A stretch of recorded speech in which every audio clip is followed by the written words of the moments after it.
first time in history, pro wrestling comes to Pakistan with main events all over the country.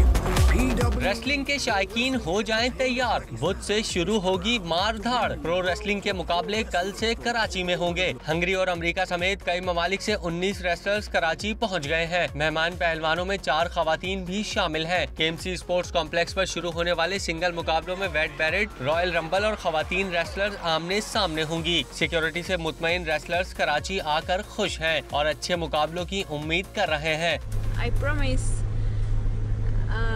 I show you guys that Hungary can wrestler.